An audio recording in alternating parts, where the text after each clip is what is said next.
मेरा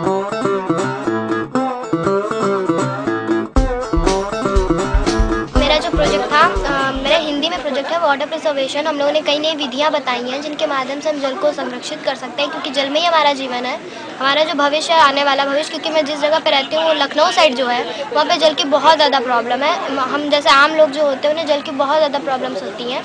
तो एक रिचार्ज पिट विधि होती है, वो मैंने वहाँ पे चार्ट्स के माध्यम से दिखाया था। और एक काफ़ी बड़े स्तर पे एक विधि होती है जिसमें 3 विधियाँ प्रयोग की जाती हैं: क्लोरीनीकरण टंकी, तलछटीकरण टंकी और छन्नक टंकी। इन टंकियों के माध्यम से आप जल को पूरी तरह से स्वच्छ करके, चाहे जितना भी गंदा जल हो, हम उसको पीने योग्य बना सकते हैं। और मैंने काफ़ी स्लोगन्स अपने फाइल में लिखे हुए हैं। आप चाहें तो इन विधियों का प्रयोग करके अपने जो हम घर में बरसात का पानी एकत्र हो जाता है, गंदा पानी जो होता है, उसे पूरी तरह से क्लीन करके यूज़ में ला सकते हैं। सर, जैसे एक रिचार्ज पिट विधि होती है, जैसे रेनिंग का टाइम जो होता है, वर्षा ऋतु, उस टाइम घर की छत से एक पाइप ले जाएंगे, घर से घर के बाहर काफ़ी बड़ा गहरा गड्ढा कर देते हैं, उसमें परतें मिट्टी कंकड़ की जमा देते हैं। जो जल इकट्ठा होता है हमारी छत पे, वो पाइप से होता हुआ उस गड्ढे में आ जाता है। होता यह है कि वो जो जल होता है कहीं वेस्ट नहीं होता, वो भूमिगत जल में चला जाता है, वो हमारी पृथ्वी में समा जाता है। और मेरी एक जो काफ़ी बड़ी विधि थी, उसका हम लोगों ने मॉडल बनाया था, लेकिन यहाँ पे ला नहीं सके।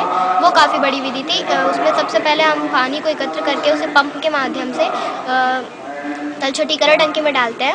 उसमें जब पानी थोड़ा देर ठहरा रहता है, ठोस अशुद्धियाँ नीचे ब्लैक रूम में जम जाएंगी। फिर उस पानी को हम दूसरी टंकी में एकत्र करते हैं। ये छन्नक टंकी होती है, इसमें 3 परतें होती हैं। इसमें जल की जो काफ़ी फंसी, जैसे कागज़ पत्ती, ये सब जो चीज़ें होती हैं, छोटी छोटी अशुद्धियाँ, वो उसमें एकत्र हो जाती हैं। तीसरी टंकी होती है क्लोरीनीकरण की टंकी। इस टंकी में जो पानी एकत्र हो जाता है, उसमें क्लोरीन की गोली, ब्लीचिंग पाउडर डाल देते हैं। इससे पूरी तरह से, चाहे जितना भी गंदा क्यों ना जल हो, पूरी तरह से क्लियर हो जाएगा। इसका यूज़ हम पीने में या घर के कामों में यूज़ कर सकते हैं। मैंने टूर किया, मैं जहाँ रहती हूँ उससे 2 से 3 किलोमीटर दूरी पर एक विलेज है, ग्राम बंकी मोहल्ला उत्तर टोला। वहाँ पे हम लोगों ने काफ़ी लोगों से बातचीत की थी। वहाँ जिस जगह तालाब था वहाँ भी हम लोग गए थे। पूरी तरह से हम लोग का टूर था उस जगह का। हम लोगों को पहले, जब हम लोग पहले निरीक्षण करने के लिए सर्वे करने गए थे, तो हम लोग को टोटली 15 डेज़ लगे थे। और फिर बाद में हम लोग को सर्वेक्षण के बाद भी हम लोग को अपने परिणाम लिखने थे।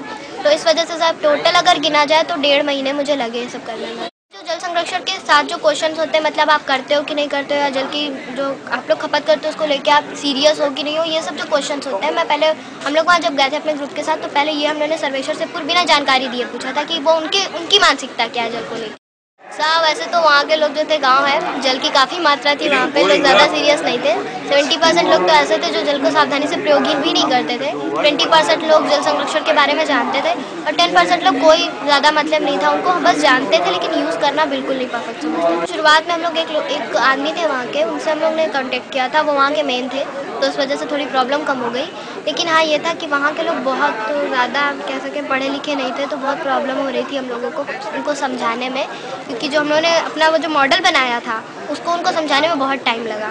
क्योंकि जो हम लोग की टंकियाँ बनी हुई थी, वो कभी पूछते थे किस हिसाब से अगर हम बनाना चाहें अपने यहाँ, किस हिसाब से बनाएंगे। तो फिर जो मेन थे, हम लोगों ने उनको पूरी तरह समझाया। फिर उन्होंने सबसे कांटेक्ट किया, उनको ढंग से बताया अपने गांव में, क्योंकि वो वहाँ के लोगों से ज़्यादा मिले जुले हैं, तो उन्होंने उनको समझाया, तब जाके पूरी तरह से प्रोजेक्ट बन पाया हम लोग।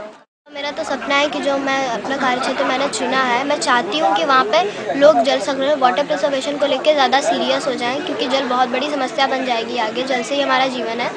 मैंने अगर ये प्रोजेक्ट किया, क्योंकि काम तभी सफल होता है जब आप उसका एंड कर दो।